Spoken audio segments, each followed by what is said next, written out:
Hey guys, what is up? I'm Dame and welcome back to the channel. In today's video I have a full tutorial guide for you step by step on how to complete the full Easter egg in Ancient Evil. For this tutorial you're already going to need to know how to build the shield, the Pegasus strike, all 4 gauntlets and how to turn power on. All links are in the description for tutorials on how to do that, but if you know them already, then this is going to be very easy for you. So the first step in this Easter egg is you're going to have to turn the fire pit in spawn blue. As you can see already, it's just coals, it's just smoldering coals, but you need to turn them blue, and the only way you can do this is by going to the oracle, pressing square to activate a tribute and completing challenges. Now there are some YouTubers and some very good guides on this, but I can give you a quick breakdown. Each player that is in the game equates to 9 points. An epic will give you 6 points and a legendary will give you 4 points, equaling 10. So for every player that's in game, if you all get 1 epic and 1 legendary, this will turn this flame blue. So you go and buy a tribute, you complete the challenge for that tribute, and if it stays on common or rare, that's okay. Do not pick up that challenge. Go back to the tribute bowl again, ask for another tribute or challenge, and you can continue from that rare you just earned until you built it up to an epic. Do this with epic, then a legendary, pick them up, and you're going to turn that flame blue. After this, you can then equip the Apollo's Will. After you've equipped it, you can walk up to the fire and stab your spear in it by pressing R3. By doing this, you're going to light the spear on fire, and that's going to bring you on to the next step. Around the map, there are 3 oil spills in 3 different locations. When you get to each one of these oil spills, you have to stab the actual oil spill with the spear that is on fire. By doing this, it will ignite a trail of oil or gasoline, which will then reveal a symbol. The symbol doesn't matter and it is not needed in the game. There are 3 locations you need to do this, and they are as follows. You've got one on the upper road. This can be found underneath the bridge on the rock just to the left hand side. You've got one at the Spartan monument. If you take a left by the main statue, go down the stairs, and it's just on the left on the wall where zombies would usually jump over. And there's one also in the intersection of treasuries on the right hand side where you would usually find a golden bridle, and it's going to be tucked away right up against one of the buildings. Stab each one of these, light them on fire. Also note your shield will take damage, but it is very easy and very possible to do all 3 of these with 1 shield with 1 flame on your spear. After you've done this, you then need to go and collect the redeemed hand of Charon, which is the red blood gauntlet. You then need to take yourself down to the bottom of the Spartan monument. You're now going to notice on each side of where you're stood there's going to be a bunch of big grey statues. You need to stand in the middle, charge up a shot, so one of your charged shots with your gauntlet, shoot it at the ground. There's going to be a pile of blood and you need to stand inside that pile. When you do, the screen is going to go black and white. A hell of a lot of skeletons are going to come towards you, but they will die because of the actual blood that you placed on the floor. And as you look at the statues, particular statues' eyes are going to glow blue. Your objective here is to shoot the statues whose eyes glow blue. Only 4 statues' eyes will glow blue. They will glow in the same order per game, but every game they will change order. When they go blue, shoot the statue, it's going to crumble to the floor, another one turns blue, shoot that one, repeat that another 2 times. Easy as that. That's that step complete. After that, you are then on to the Cog Step. Now around the map there are 3 walls with some glowing lights on them. You need to go up to these walls, destroy them with a gun. You can use your shield, you can use pack-a-punch ones, normal weapons, whatever you want, but you have to break the walls to reveal some cogs. The 3 locations are as follows. You've got one by the Spartan monument, just where you ignited the flame. Just behind it there you can see a little light on the wall. Break it open, you're going to reveal some cogs. You've got another one in the intersection of treasuries. If you go past the Spartan monument, on your left hand side there's going to be a building, and if you look up there's going to be a bright white light. Break the wall with a gun or any weapon of your choice, and that will reveal a second set of cogs, and the third set of cogs can be found again in the intersection of treasuries. If you follow it all the way around to right at the back of the intersection of treasuries where you would usually have the tree for the Gaia Gauntlet upgrade, there's going to be one in the back far building on the left hand side. Again, destroy the building. After you've done this, you're then going to have to line up cogs with bigger cogs. There's 2 sets of cogs, a really big one that is stationary and a smaller one that will go past it every now and then. Your objective here is to stop the cog on the big cog. My advice here is aim right above the big cog in the middle, and as soon as the little cog is about to hit it, let your spear go, and it should get that cog straight in the middle, hold it in place, which will then turn the big cog. You need to do this for 3 locations. The Spartan monument is probably the easiest one because it's really close, and the hardest one is probably one at the back of the intersection of treasuries because the cog takes a really long time to go around. But remember that little tip, throw your spear just before the small cog reaches the big one and you should get it nice and and easy. After you've done that, you've got one more cog that you need to stop. This one again is going to be by the Spartan monument. It's going to be right next to the statue. You're going to notice to the left there's going to be 3 spinning statues. Now you'll have to hit this cog, which can be found right in the back building, as you can see on screen now, but you have to hit it at exactly the right time. What I like to do, if you can see this woman, this statue here on the left hand side wearing white, I would wait until she is just about to face the gem in the center, then throw your spear. If you don't get it, wait for her to turn around again and try it again. Within 2 or 3 goes you will get it. It's not that hard whatsoever. Just keep an eye on that one statue in particular and make sure that when the spear hits the cogs, she's facing the middle near the gem. After you've done that, you can move on to your next step. And the next step can be a little tricky, but it's not the hardest thing in the world. You want to navigate yourself to the intersection of treasuries, where you would find usually a location for a golden bridle. Right next to there, you're going to notice now in the crystals or the gems, there's going to be a golden object there which you need to give to Rob. What you're going to have to do is when you end the round, a Gigany, one of the mini bosses, will spawn in. What you need to do is get him to activate your shield. When he activates your shield, you must be standing in front of that crystal or that golden piece, so the shield knocks it out of the way. What I like to do is train him around a little bit so he's quite far away from the crystal, stand by the crystal and shoot him as much as I can. Don't worry about the darts that he's throwing at you, and eventually he will crouch, put his shield out, shield blast you, and it will knock out that crystal. You can then pick up that golden artifact and take it to the Perk Machine, which is Ra, which can be found in the bathhouse. When you give it to Ra, it will be placed in her hand. She will then put her right hand to the floor and then raise her left hand to the sky. What you need to do then is go and collect yourself the upgraded redeemed hand of Hemira, which is the yellow or the light gauntlet, and you need to give that to the statue of Ra. When you do that, it's going to cause a beam to fire across the room onto a symbol on the other side, and your objective here is to stop skeletons breaking the beam. Skeletons will run in front of that beam, bring their shields out and stop that beam, and your objective is to stop them. The Pegasus strike is really useful here. You can activate that and put it outside. Use your specials as well, just make sure no skeletons break that beam. After you've done that, the statue of Ra would have then blown a hole in the actual wall, and then you could obtain the scepter of Ra and you can place it on the statue of Ra. You can then move on to the next step. So you want to navigate to the offering of the Attalids. It's the big place with the big golden dials on the floor, and you're going to find a symbol on the far wall to the left of the statue of Danu with branches on it. Your objective here is to shoot this one symbol with the hand of Gaia. Note, the hand of Gaia does not need to be upgraded, it can be the standard one. You need to shoot this one branch, and then 2 more branches will appear on a different area, and then 2 more branches will appear in that area but in a different location. You then need to shoot these 2 at exactly the same time, and after you've done that one, another 3 will appear and you need to shoot them at exactly the same time. What I like to do is stand up on the steps, shoot the one on the left, the other 2 will appear. You can then shoot again. Don't forget the hand of Guy will split his shots into multiple shots.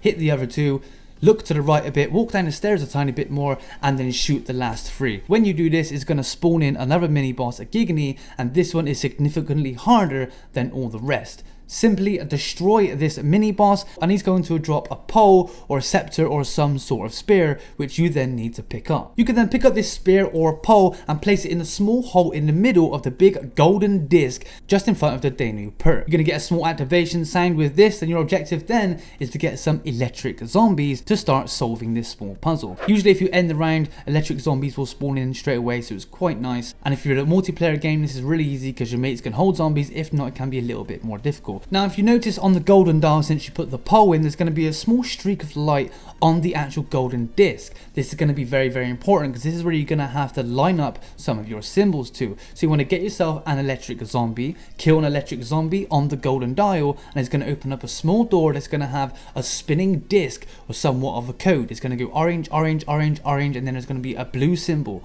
Your objective is to match that blue symbol with the thin streak of light at the back of the golden dial. But of course, you can't see where it's going to land. So what I like to do is where the open door is, where you can see the symbols, I like to count all the closed mini doors until you get to that one streak of light. I think in this game it was about 5. So what I did when the blue symbol came across, I counted 5 clicks. You will audibly hear it click every time it turns. So I counted 5. 1, 2, 3, 4. And as soon as it hit 5, I hit square anywhere on the pad and it will stop that blue symbol at the back on that thin streak of light, then opening a door, letting you know you've got it correct. You then need to repeat this 2 more times and it will get significantly faster and faster.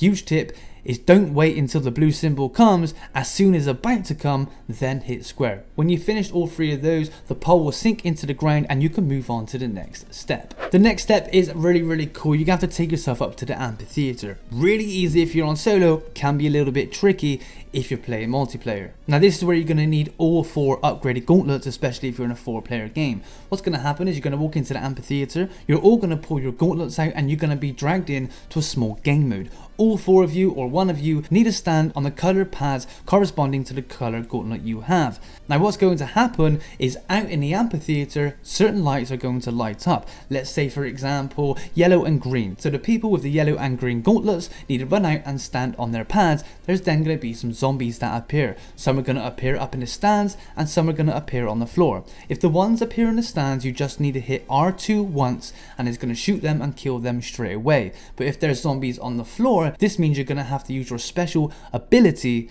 to actually kill them. So let's say you're yellow and there's no zombies in the stands, you're going to need to charge your shots and then the zombies are going to come through the windows and you need to release your shot and use that big shot to kill all those zombies. Anyone that misses a zombie, anyone that takes too long, you're going to fail. You'll get roughly about 3 tries, if not you'll have to go another round. There is 3 sections to this game and again it gets progressively harder and harder and quicker, but when you do it, it's very fun and it is very easy and you'll be rewarded with a max ammo, some points, and you can move on to the next step. I would also like to note as well, if you're the person using the green gauntlet, this can be probably the most tricky one to do. You're going to get a line of zombies, you need to stand in front of those zombies. If they're on the floor, charge up your gauntlet and fire it directly through all 4 of them. Don't try and stand behind because it tries to block you and you won't have enough time for 2 shots. So green gauntlet, make sure you're standing in front of the line of 4 zombies. The next step is really easy. You're going to take yourself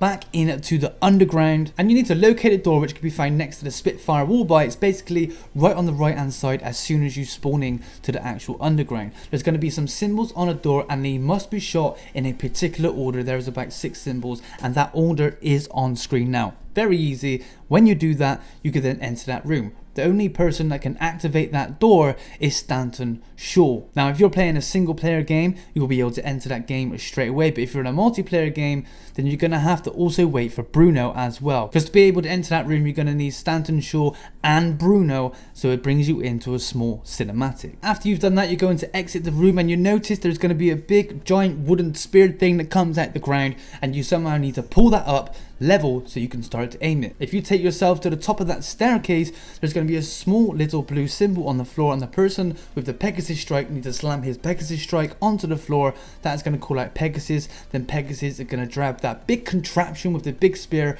up to your level. You then need to grab yourself the redeemed hand of Uranus, I think is basically the wind, aka the blue gauntlet, and you need to shoot either the bottom or the top from the left or the right to aim that arrow directly at the woman that can be seen at the other end of the actual map. Just follow what I'm doing on screen right now, you should have no problem at all. Now the last step before you enter the boss fight is you need to get your Apollo's Will and your spear again. You need to run back to the blue flame which can be found in spawn, stab the blue flame so your spear is now on fire. You then need to run back into the underpass to the Python Pass, all the way down to where the acid trap is, turn on the acid trap, walk into the acid trap and back out, and then not only will your spear be on fire, it will also have a green acid effect on it as well. You then need to take that spear all the way back up to where you spawned into the underground where the big giant spear contraption is.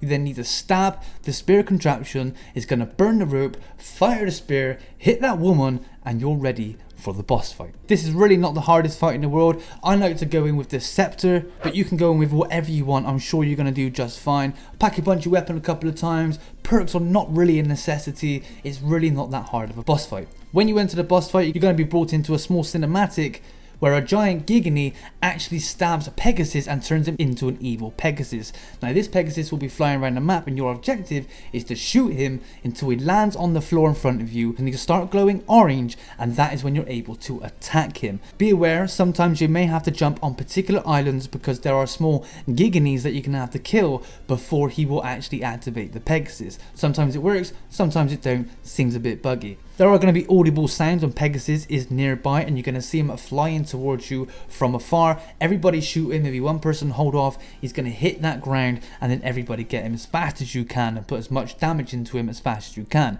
If you do not manage to drop Pegasus to the floor when he flies over, he will shoot a big electricity strike through the floor, sometimes electrifying the whole island. Your whole team then needs to jump off that island onto a separate one.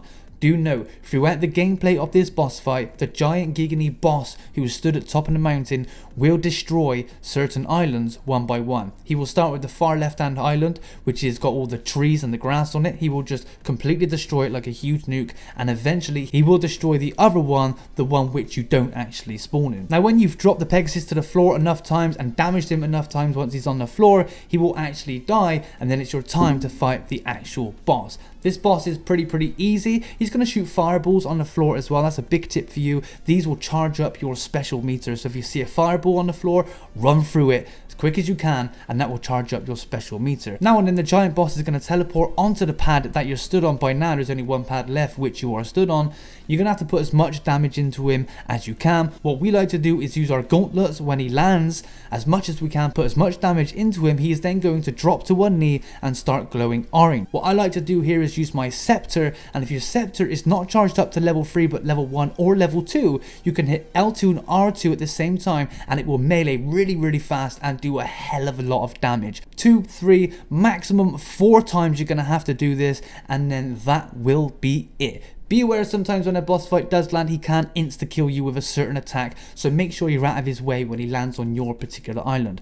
When he dies, he's going to drop a key. That key can then be picked up. Wham, bam, thank you, man. That is the end of this Easter egg tutorial. I hope you enjoyed. You're going to go straight into the cutscene. If you enjoyed the video, be sure to leave a like. If you want any more tips, be sure to leave a comment. Subscribe to the channel if you want any more tutorials like this, and I'll be glad to help. Loads in the description as well. Thank you for your time. Much love. Until the next video, this is your boy Dame, and I'm out.